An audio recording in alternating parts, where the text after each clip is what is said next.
There's a quiet question that follows you everywhere, even when everything in your life looks fine.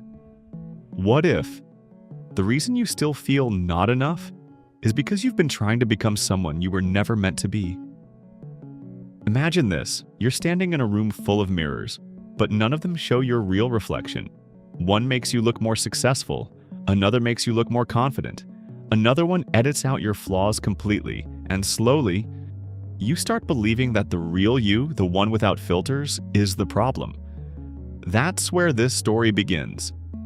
Inspired by the ideas of the Gifts of Imperfection, this isn't a story about fixing yourself. It's about something far more uncomfortable and far more powerful. It's about stopping the performance. There was once a person, let's call him Arav. From the outside, Arav was doing well. Job, stable, family, proud, social media, perfect. But inside, there was this constant tension, a silent pressure. Don't mess this up. Don't look weak. Don't let them see the real you. So Arav did what most of us do. He started performing. At work, he became the confident version of himself, even when he was unsure. With friends, he became the funny one, even when he felt empty. With family, he became the strong one, even when he was exhausted. And slowly, something strange happened. The more he tried to be liked, the less he felt known. Have you ever felt that? Like people appreciate you but don't really see you? That's the cost of perfection. Here's the truth no one tells you. Perfection isn't about being your best. It's about hiding your worst. And hiding is exhausting. Because when you live like that, every conversation becomes a test. Every mistake feels like exposure. Every failure feels like proof that you're not enough. So you build armor. You avoid risks. You avoid vulnerability. You avoid situations where you might fail. Or worse, be judged. And it works for a while. Until one day, Arav realized something uncomfortable. He wasn't living anymore. He was managing impressions.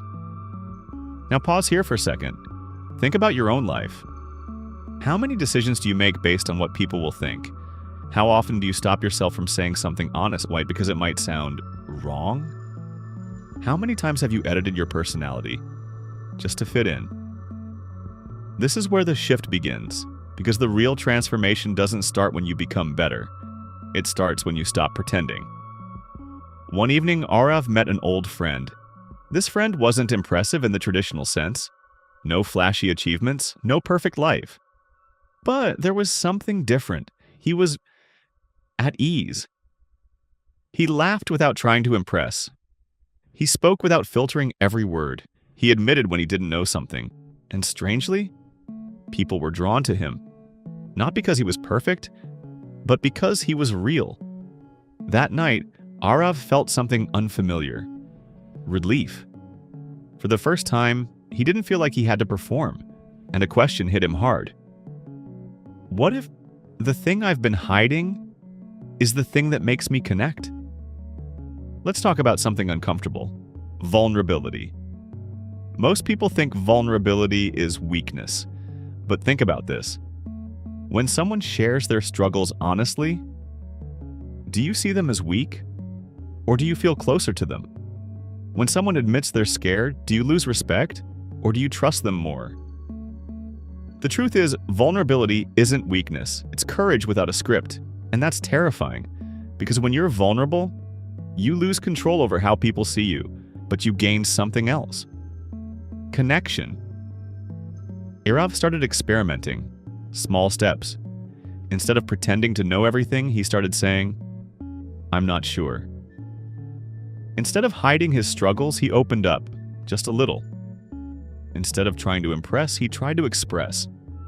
And something unexpected happened. People didn't reject him.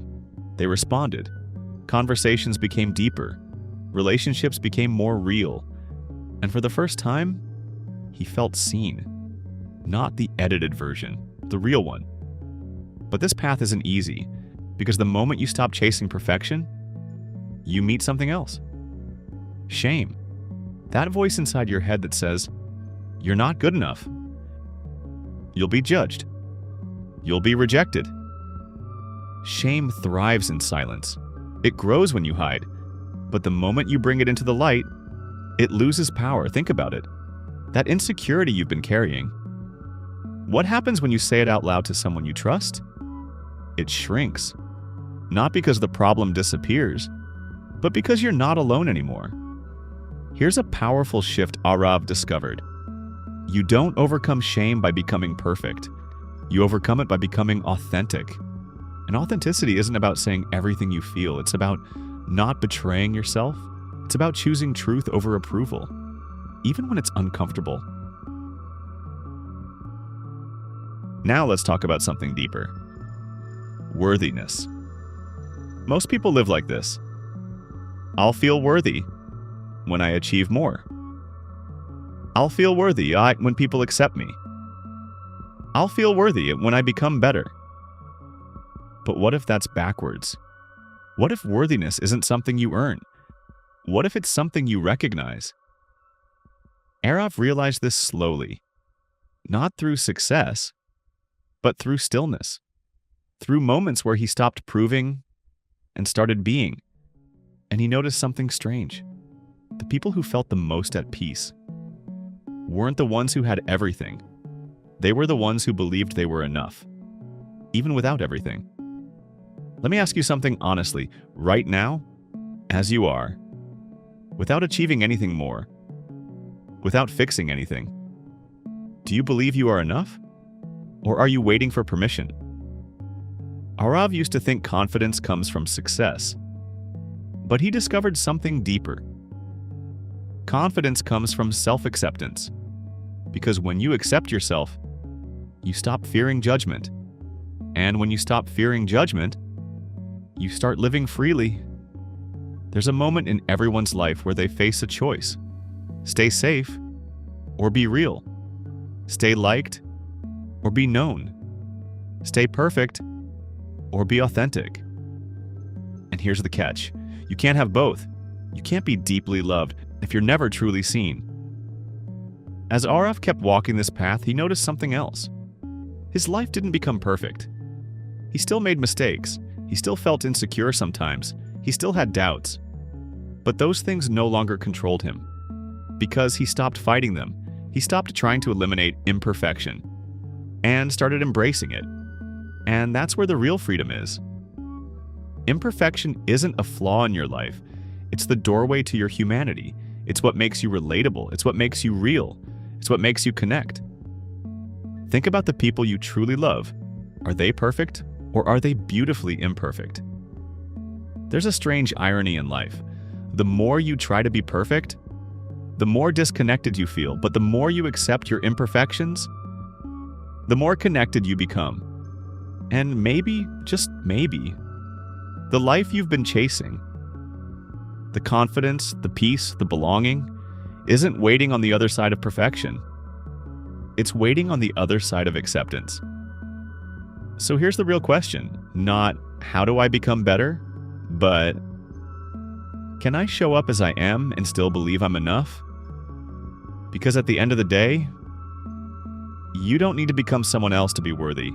You just need the courage to stop hiding who you already are.